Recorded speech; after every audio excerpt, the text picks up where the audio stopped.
درود، حال شما چطوره؟ خیلی خوش اومدید به این ویدیو. تایتل ویدیو مشخصه که قراره در مورد مراسم تاجگذاری صحبت بکنم.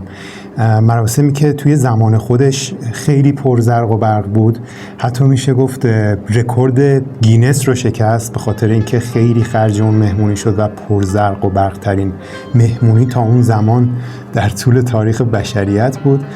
و مراسم جالبی هم بود. یه سری فیلم ها ازش هست. خب مراسم برای سال 1346 شمسیه و 2-3 سال دیگه نزدیک 60 سال میشه که از این مراسم میگذره و ویدیوهایی که ازش هست و عکس‌هایی هم که ازش هست واضحه که کیفیت خیلی خوبی مثل امروز نداره، ولی خب من تلاش کردم که ویدیوهای با کیفیت و تصاویر با کیفیتی رو براتون مهیا بکنم. همچنین با کمک هوش مصنوعی هم بعضی از تصاویر رو بهبود دادم و امیدوارم که ببینید و خوشتون بیاد.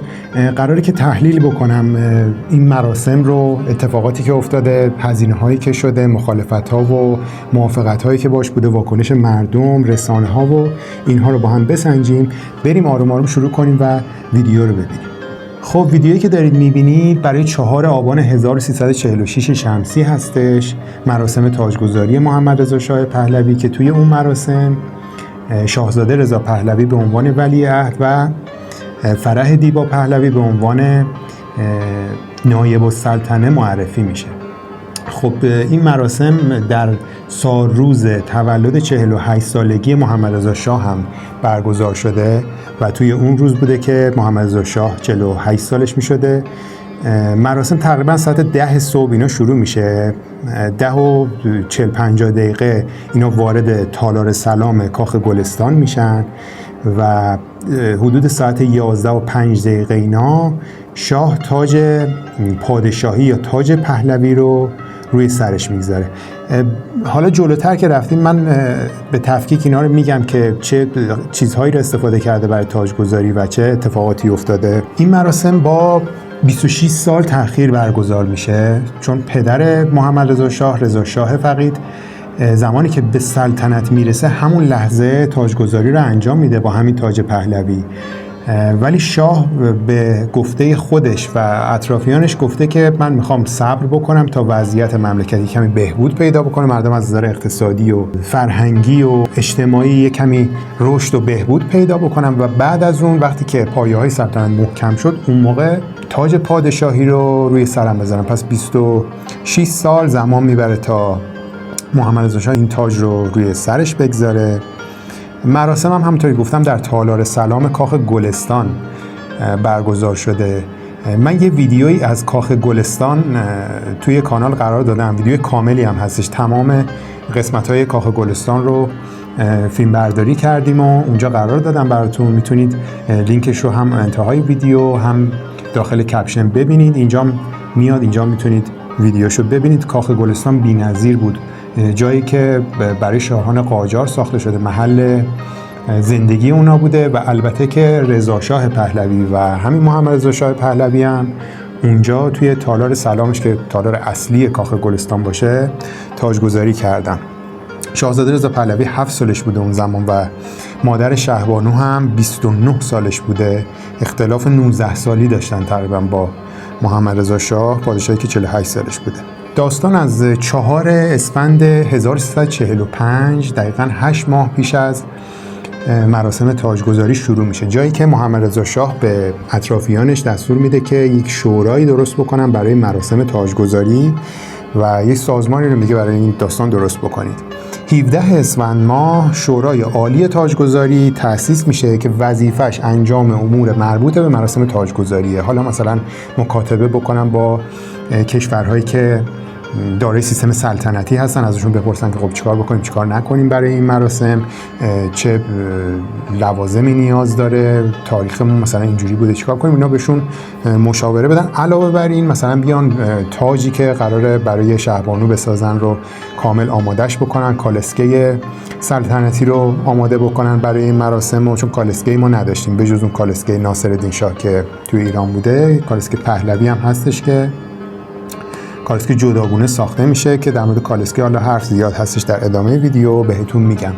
حدوداً 3000 تا مهمون برای این مراسم دعوت شده و میشه گفت تقریبا مهمون خارجی نبوده. خیلی مهمون خارجی توی این مراسم کم بوده و قبل از این مراسم هم چند سال قبلش، فکر میکنم سال 1340، شاه یه تغییراتی رو توی قانون اساسی اعمال میکنه برای ولیعهدی فرزندش.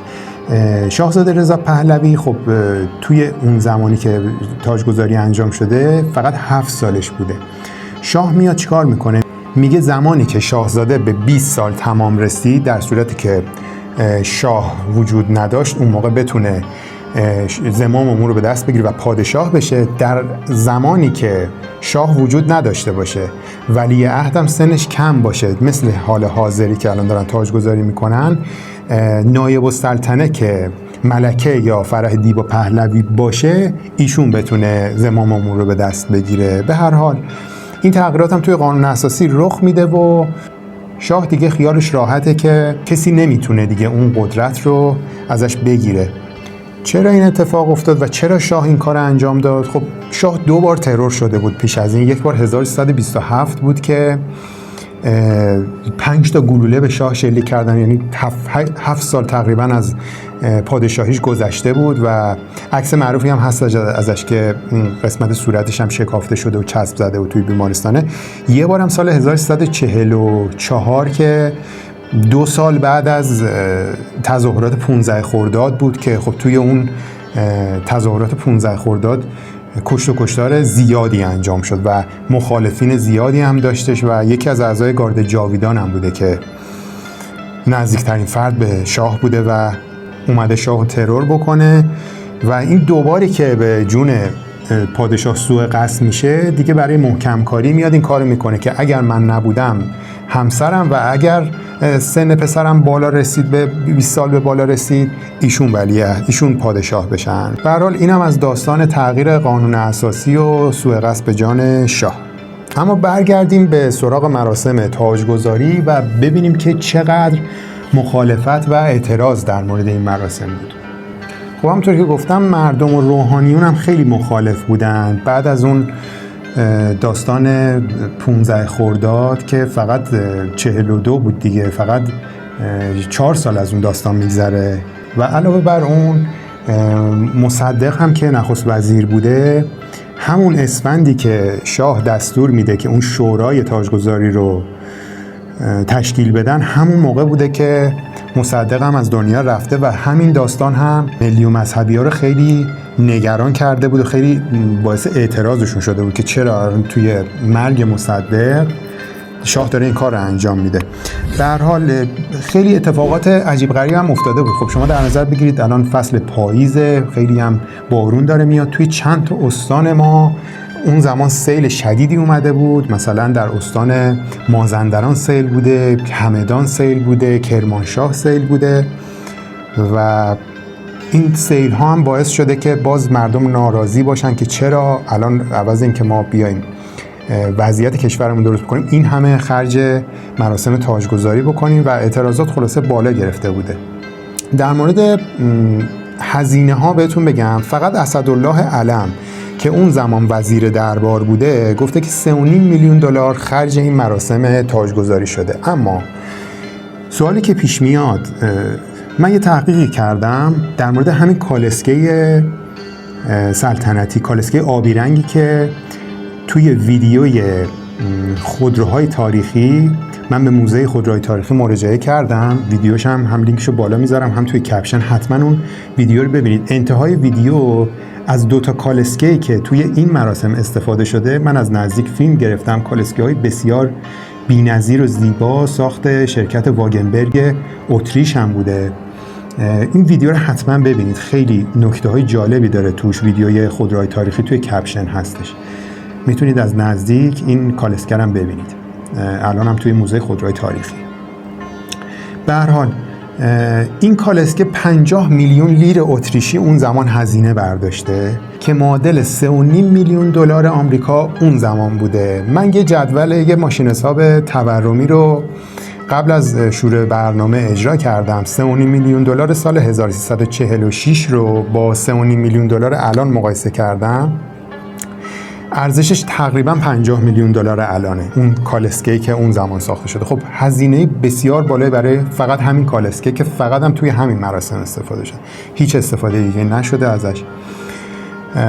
این کالسکه از اون سمت تاج شهبانو هم خب خیلی هزینه برداشته ساختش. ونکلیف از فرانسه اومدن ایران این تاج رو توی 6 ماه تکمیل کردن. یه ویدیو در مورد خزانه جواهرات ملی ساختم که خیلی ویدیوی باحالیه، یعنی خودم که اصلا به نظرم بهترین ویدیوی کانال این ویدیو شد. تمام چیزهایی که توی این مراسم تاجگذاری استفاده کردن توی خزانه جواهرات ملی توی ساختمون بانک مرکزی توی خیابون فردوسیه. من رفتم اونجا و تمام تاج‌ها، تاج شهبانو، تاج پهلوی، عصای جواهر نشان، نمیدونم کمربند زرین، شمشیر ناصرالدین شاه، تمام چیزهایی که توی این مراسم شاهزاده و شهبانو و محمد رضا شاه استفاده کردن توی اون خزانه است. الان هیچ کدومش هم خارج نشده و اون ویدیو رو حتما ببینید، لینکشو گذاشتم توی کپشن. اون ویدیو فوق‌العاده است، با خزانه جواهرات آشنا میشید، با جواهراتی که از زمان قاجار به ما ارث رسیده و یه بخشی هم از پهلوی، تاج‌ها و نیم تاج‌ها و چیزهای دیگه. به هر حال هزینه تاج شهبانو هم خیلی بالا بوده. علاوه بر اینها آذین‌بندی خیابون‌ها، آهنالات و فقط فکر کنم 3-4 میلیون لامپ استفاده شده توی این مراسم و فولادها و پلاستیک‌ها و تمام شهرها رو آذین بسته بودن دیگه. و جالبه خیلی این عکس تاج رو با لامپ و فلز و اینا درست کردن. ویدیویی که حالا من دارم صحبت میکنم میبینید، داخل این ویدیو تمام خیابون‌های تهران رو میبینید که مردم شادن. البته توی خونه‌هاشون ممکنه یه چیزای دیگه‌ای هم بگن پشت سر شاه به خاطر این هزینه‌های بالا، ولی خب چیزایی که ما میبینیم، چیزایی که توی رادیو تلویزیون شنیدیم اون زمان خیلی تعریف و تمجید میکردن و مقام شاه رو و مقام سلطنت رو قدسیت میبخشیدن و به خدا و پیامبر وصلش میکردن. بذارید قبل از اینکه ادامه بدیم یه صدایی رو براتون پخش بکنم مربوط به 1346، همون روز تاجگذاریه که توی رادیو کرمانشاه پخش شده. یه بخشی از این رو با هم دیگه بشنویم. تاریخ 2500 ساله شاهنشاهی ایران را جلوه‌های همین احساس زیبا و شکوهمند به وجود آورده و در هر روز، هر ساعت و هر لحظه آن نقش این قدرت شگرف متجلی است. لغات و تعبیراتی نظیر دوست داشتن، عشق ورزیدن و حتی پرستیدن هم قادر به توصیف این احساس نمی باشد. از گذشته می گذریم و در همین روزها و ساعاتی که در آن هستیم دقیق می شویم. در همین لحظه میلیون ها قلب سرشار از امید و شادی به آهنگ مهر شاه می تپد. لبها با لرزشی حاکی از احترام و ستایش نام شاه را تکرار می کند و در اهتزاز پرچمها، در نور چراغهای رنگین، در فریادهای شادی و در تنین ترانه ها همه جا این واژه مقدس جلوه‌گر است. انگار تمام مظاهر زندگی در این گوش از جهان به هم پیوسته و از آنها یک نام دوست داشتنی، زیبا، پرشکوه و جاویدان به وجود آمده است: شاه. خب همونطور که شنیدید خیلی خیلی تعریف و تمجید میکنن. دقیقا اتفاقاتی که الان هم داره میفته دیگه، یعنی توی رادیو تلویزیون در اختیارشون بوده اون زمان و هر چی که میتونستن تعریف میکردن تا مردم هم یه جوری راضی بکنن که این مراسم اوکیه و ما باید این مراسم رو داشته باشیم و شاه خوبه و فلان و این حرفا. کار ندارم حالا اتفاقاتی که بعدش افتاد و اینا رو من اصلا نمیخوام هیچ جبهه گیری بکنم، ولی اینکه مثلا یه خاندانی، یه شخصی بیاد بره توی بالکن برای مردم دست تکون بده، بره توی کالسکه دست تکون بده و یه عالمه هزینه بکنه و مردم اونور فقیر باشن، مشکل داشته باشن، فرقی نمیکنه شاه و شیخ. یعنی به هر حال اینم چیزی بودش که شنیدیم توی رادیوی کرمانشاه اون زمان پخش شده و جالبه. این یه تیکه‌ای از اون چیزایی بود که من شنیده بودم. خیلی چیزای دیگه هست. رادیو تلویزیون ملی بسیار تمام توی رادیو همه کانال‌ها در مورد شاه اینجوری میگفتن و خیلی خیلی مقام مرتبه بالا بوده و کسی هم واقعا جرئت نمی‌کرده حرف بزنه. ساواک و نمیدونم اداره‌های امنیتی و اینها بسیار بسیار گوشاشون تیز بوده و تا مردم کوچکترین اعتراضی میکردن دستگیر و زندانی میشدن، اتفاقی که توی حکومت‌های مختلف تا به امروز هم افتاده. اما بریم ادامه بدیم ببینیم در مورد این مراسم تاجگذاری دیگه چی میتونم بهتون بگم. الان میخوام خلاصه اتفاقی که توی مراسم تاجگذاری افتاده از ورودشون، تاجگذاریشون و خروجشون رو روی ویدیو بهتون بگم. ویدیو از جایی شروع میشه که محمد رضا شاه، شهبانو و شاهزاده رضا پهلوی با 2 تا کالسکه وارد کاخ گلستان میشن. کاخ گلستان که بهتون گفتم توی خیابون 15 خرداد نزدیک میدون ارگ. اینا از میدون ارگ سابق، از میدون امام خمینی توپخونه میان تا کاخ گلستان. به کالسکه محمد رضا شاه و شهبانو هم کالسکه آبیه 4 جفت اسب مجارستانی بسته شده، اسب سفید خیلی خوشگلی هستش و شاهزاده رضا پهلوی هم داخل کالسکه ناصرالدین شاه، اون کالسکه قدیمیه، سوار شده. اون جداگونه داره میاد، پدر و مادرش هم جلو دارن میرن. اینا میرن و میرسن به کاخ گلستان. از اونجا پیاده میشن، دونه دونه وارد تالار سلام میشن. به ترتیب کی وارد میشه؟ نخستین نفری که میاد شاهزاده رضا پهلوی هستش، یه کودک 7 ساله که آروم آروم میاد و میشینه سمت چپ پدرش، سمت چپ صندلی شاه. هنوز شاه وارد نشده.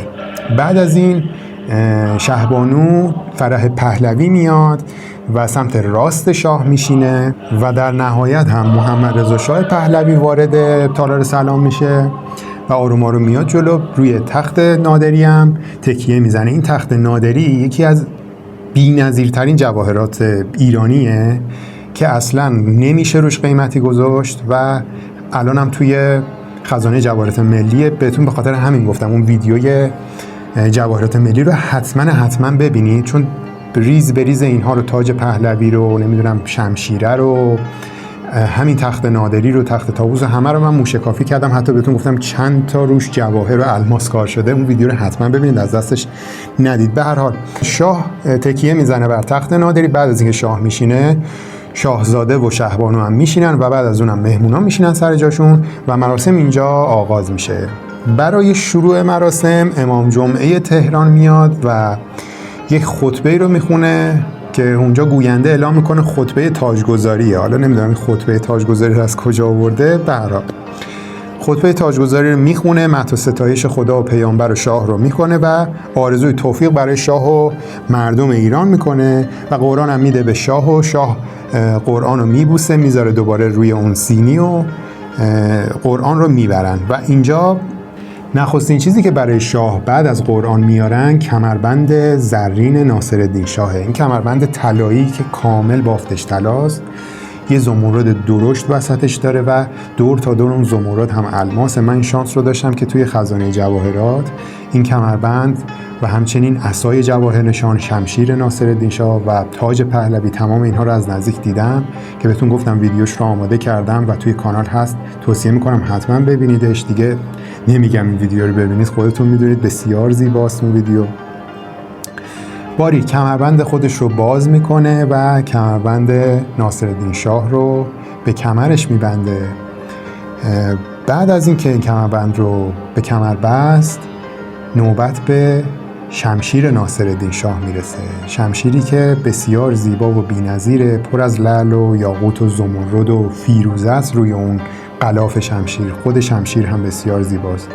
این شمشیر رو ناصرالدین شاه زمانی که سفرهای فرنگل میرفته خیلی استفادهش کرده. در مورد شمشیر اینا کامل توضیحات رو قبلا دادم، دیگه اضافه بر سازمان توضیح نمیدم. شمشیرم به دست میگیره و بعد از شمشیر نوبت به شنل یا اون روپوش میرسه. یک شنل رو برای شاه تدارک میدن و شنل رو روی دوش شاه میگذارن و آماده میشه برای گرفتن تاج و عصای جواهر نشان.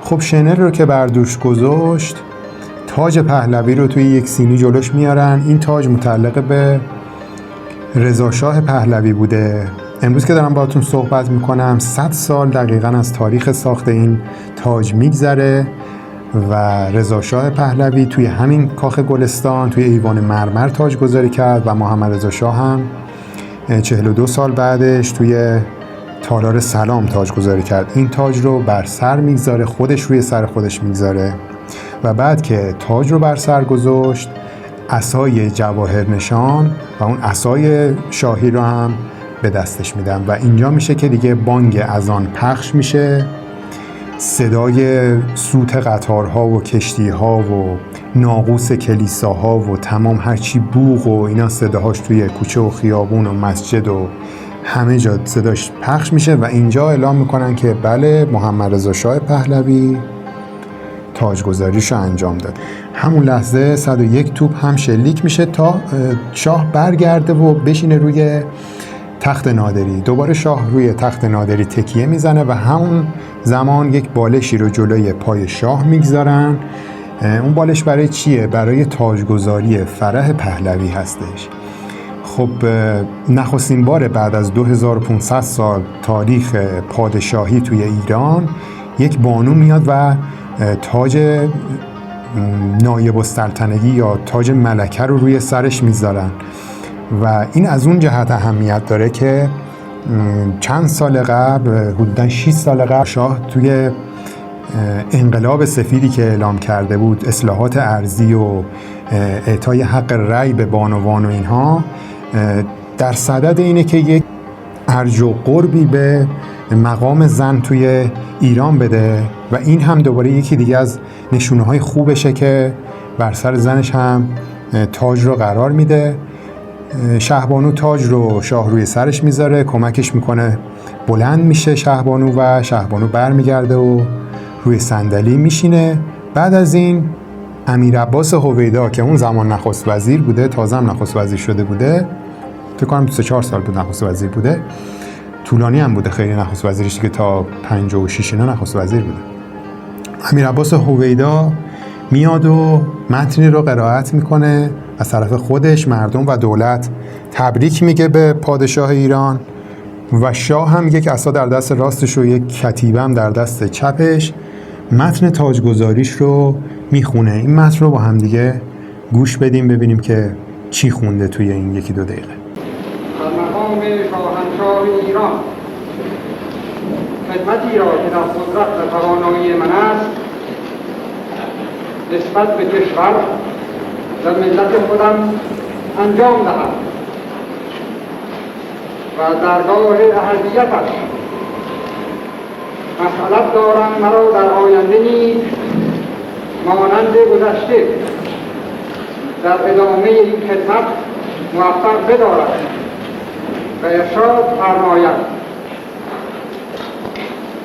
تنها هدف زندگی من ارتقای روزافزون کشور و ملت ایران است و آرزویی به جز این ندارم که استقلال و حاکمیت این مملکت را حفظ کنم و ملت ایران را به پای مترقی‌ترین و سعادتمندترین جوامع جهان برسانم و عظمت دیرینه این سرزمین به افتخارات تاریخی آن را تجدید کنم و در این راه در آینده نیز مانند گذشته حتی از دست جان دریغ نخواهم داشت. بله، این هم از متن تاجگذاری پادشاه فقید ایران بود. بعد از اینکه متن رو میخونه گروه سرود هم یک آوازی رو میخونن حالت اپرا ماننده و آروم آروم اینها از اون تالار سلام خارج میشن. به ترتیب محمد رضا شاه، بعدش فرح پهلوی و بعدش هم شاهزاده رضا پهلوی از اونجا خارج میشن، وارد حیات کاخ گلستان میشن، سوار کالسکه ها میشن و این بار با تاج سوار کالسکه شدن و میرن و بین مردم و برای مردم دست تکون میدن و بای بای میکنن. مراسم اما به همینجا ختم نمیشه. این مراسم 1 هفته ادامه داشته. البته که مراسم اصلی فقط تاجگذاری توی 4 آبان بوده، اما 1 روز قبل از اون تالار رودکی رو شاه افتتاح میکنه، یعنی 3 آبان. 4 آبان که مراسم تاجگذاری بوده اجرا میشه. 5 آبان ما رژه ارتش رو داشتیم، رژه بسیار باشکوهی بوده.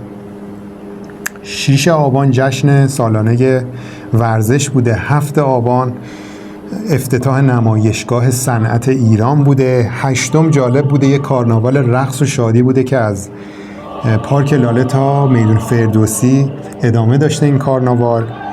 9 آبان شاه به مشهد سفر میکنه و اونجا هم یه جشن و سروری برپا میشه. 10 آبان فرداش میره به شیراز و یه سفری هم اونجا داشته و در نهایت 11 آبان لوح یادبود برج شهیاد رو داخل میدون آزادی که کنونی یا شهیاد سابق نصب میکنه. اون زمان هنوز به صورت کامل بهره برداری نشده بوده میدون شهیاد یا میدون آزادی و 4 سال بعد توی 1350 توی مراسم جشن‌های 2500 ساله برج آزادی کاملا افتتاح میشه و این هم به نوبه خودش جالبه. نکاتی هم هست، جشن همزمان توی کشورهای دیگه هم برگزار شده، هم کشورهای اطراف، هم انگلستان، هم ایالات متحده و علاوه بر اون کنار اون جشن اعتراضات زیادی هم بوده، یعنی دانشجوهای مخالف و روحانیون و مردم مخالف هم، مردم که تو ایران خب جرئت نمی‌کردن حرفی بزنن، ولی خارج از کشور اعتراضات زیاد بوده به این داستان. خب دلیلش هم این بوده که گفتن هزینه‌های بسیار گزافی داشته این مراسم و همینطور تجدید بنا و تقویت سلطنت بوده، یعنی شاه طبق قانون باید پادشاه مشروطه می شده و با این کارش کلن قانون مشروطه هم زیر پاش میذاره و کلن با آرمان‌های مشروطه و اینها هم تضاد داشته و اعتراضات سر همین قضیه یک کمی بالا بوده، ولی خب از سوی هم ایران رو توی مجامع بین‌المللی به چشم می آورده، باعث جلب توجه به ایران می شده. از اون سمت باعث می شده که خب کمک‌های مالی، نمیدونم فروش تسلیحات، وام‌های بین‌المللی اینا به ایران راحت‌تر باشه و خب ایران به قولی گل خاورمیانه بوده اون زمان. به هر حال این بود از ویدیوی مراسم تاجگذاری. من تمام تلاشم رو کردم که در مورد مراسم تاجگذاری هر چی که میدونم و هر چی که تحقیق کردم رو باهاتون شیر بکنم. امیدوارم که خوشتون اومده باشه. نظری، پیشنهادی، انتقادی هم دارید برای من بنویسید. من طبق قولی که داده بودم توی ویدیوهای قبلی، ویدیوی مراسم تاجگذاری رو آماده کردم و بارگذاری کردم. حتما نظراتتون رو در مورد این ویدیو به من بگین. اگر ویدیوی خاصی هم مد نظرتون هست برام بنویسید حتما. علاوه بر این دوستان، یک کانال تلگرامی هستش که مربوط به همین کانال یوتیوب هست. تمام عکس ها و ویدیوها و فایل های صوتی تمام جلسات رو توی کانال تلگرامی احسانینام قرار میدم. اسم کانال تلگرامی احسانیناست، همینطور که اسم کانال یوتیوب هم احسانیناست و توی سرچ یوتیوب و گوگل و اینا راحت میتونید این کانال ها رو پیدا بکنید و بهش دسترسی پیدا کنید. برای کسایی که حوصله ندارن ویدیو ببینن اینا میتونن پادکستش رو گوش بدن و استفاده بکنن. ارادتمند، خیلی مخلص.